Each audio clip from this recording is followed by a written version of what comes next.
Andhra Pradesh deputy CM Pawan Kalyan తల్లిగారి ఆరోగ్య స్థితి పైన ఉదయమే కొన్ని వార్తలు వచ్చాయి.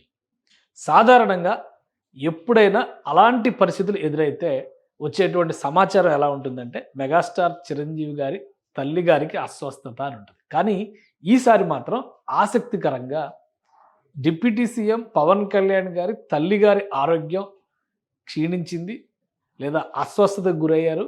హుటాహుటిన ఆయన క్యాబినెట్ సమావేశం నుంచి బయలుదేరారు. ఇది వార్త సారాంశం. మామూలుగా ఏ సందర్భంలో చూసినా కానీ మెగా ఫ్యామిలీలో ఎలాంటి ఘటన జరిగినా అది చిరంజీవి గారికి ఆపాదిస్తూ చెప్పడం అనేది సహజంగా జరిగే ప్రక్రియ. అయితే ఈ వార్త వచ్చినటువంటి తీరులోనే కొన్ని అనుమానాలు ఉన్నాయని అనిపించింది. దానికి తగ్గట్టుగానే సాయంత్రానికి ఒక క్లారిటీ వచ్చింది. ఇది కేవలం తప్పుడు ప్రచారం మాత్రమే, అవగాహన లేక కొంతమంది చేసినటువంటి ప్రచారం అనేటువంటిది ఇప్పుడు ఈ క్లారిటీ ఇచ్చినటువంటి సారాంశం. ఎందుకంటే నేరుగా ఈ క్లారిఫికేషన్ ఇచ్చినటువంటిది ఎవరో కాదు, కుటుంబ సభ్యులే ఇచ్చారు. నాగబాబు గారు దీనిపైన ఒక రియాక్షన్ ఇచ్చారు. క్లియర్గా ఆయన ట్వీట్ చేశారు, అమ్మ ఆరోగ్యం చాలా బాగుంది, there is some inaccurate information being circulated but she's absolutely fine. ఒక సింగిల్ స్టేట్మెంట్లో నాగబాబు ఇచ్చినటువంటి క్లారిఫికేషన్. అయితే ఇక్కడ ఇంకొక విషయం కూడా మనం గమనించాలి. ఎందుకంటే మెగా కుటుంబంలో సాధారణంగా ముగ్గురు అన్నదమ్ములకి కూడా ఉండేటువంటి అనుబంధం కావచ్చు, ఆమె వారి తల్లిగారితో ఉన్నటువంటి ఆప్యాయత అనురాగం కావచ్చు, ఇది ఆసక్తికరంగా ప్రతి ఒక్కరు కూడా తెలుగు వారి అందరినీ కూడా ఆకట్టుకునేటువంటి అంశంగా మనం చూస్తాం. అయితే అనూహ్యంగా పవన్ కళ్యాణ్ గారు క్యాబినెట్ మీటింగ్లో ఉండగా ఈ వార్త సర్క్యులేట్ చేసింది ఎవరు? ఇప్పుడు దీనిపైన ఏపీ సర్కార్ కూడా ఫోకస్ పెట్టాల్సినటువంటి అవసరం ఉంది. ఎందుకంటే ఉద్దేశపూరితంగా పవన్ కళ్యాణ్ గారి పేరిట వాళ్ళ అమ్మగారి ఆరోగ్యం బాగోలేదనేటువంటి ప్రచారం జరిగినటువంటి అనుమానాలు రాను రాను బలపడుతున్నాయి. సహజంగా చిరంజీవి గారి పేరిట చెప్పేటువంటి ఈ ప్రక్రియని, అంటే చిరంజీవి గారి తల్లి గారి కింద చెప్పేటువంటి అంశాన్ని పవన్ కళ్యాణ్ గారికి ఆపాదించి చెప్పారంటేనే ఇది రాజకీయ కోణంలో చేసినటువంటి ప్రచారం అనే అనుమానం కలుగుతుంది. దానికి ఒక క్లారిఫికేషన్, స్వల్ప అనారోగ్యం సహజంగా ఇంట్లో ఉన్నటువంటి వాళ్ళు, వయసు ఎక్కువగా ఉన్నటువంటి వాళ్ళకి చిన్న చిన్న సమస్యలు రావడం సహజం. పైగా ఆమెను ఇంట్లోనే డాక్టర్లు పరీక్షించేటువంటి అవకాశం ఉంటుంది.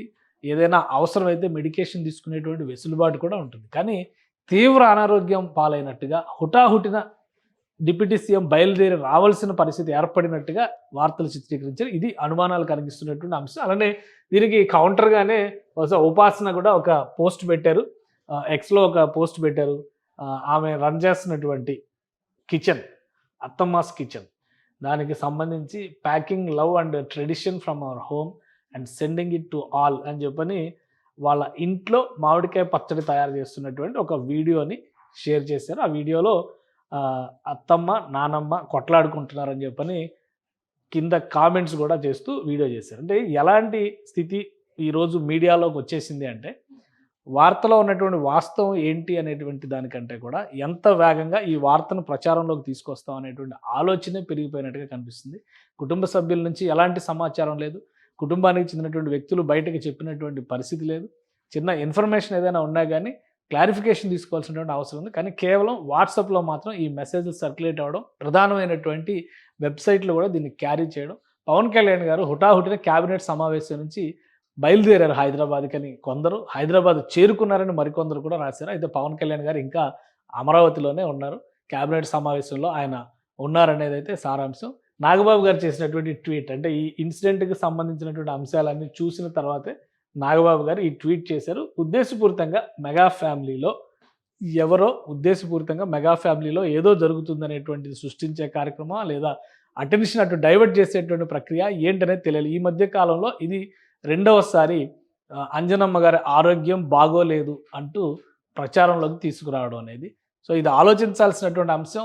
ఎవరైనా కానీ వ్యక్తులకు సంబంధించి ఇటీవల మనం చూస్తే కనుక జూబ్లీహిల్స్ ఎమ్మెల్యే మాగంటి గోపీనాథ్కి సంబంధించి కూడా అనారోగ్యంతో ఆసుపత్రి పాలైతే అప్పటికే మరణించినట్లుగా బ్రేకింగ్ న్యూస్లు రన్ చేసినటువంటి పరిస్థితి ఉంది. కాబట్టి మీడియా కొంత సంయమనం పాటించాల్సినటువంటి అవసరం ఉంది. కొందరు ఉద్దేశపూరితంగా చేస్తున్నటువంటి తప్పుడు ప్రచారంలో పావు కాకుండా ఉండాలంటే అప్రమత్తత మరింత అత్యవసరం అనేటువంటి సంకేతం ఈ ఇన్సిడెంట్ ద్వారా కనిపిస్తుందని అనిపిస్తుంది.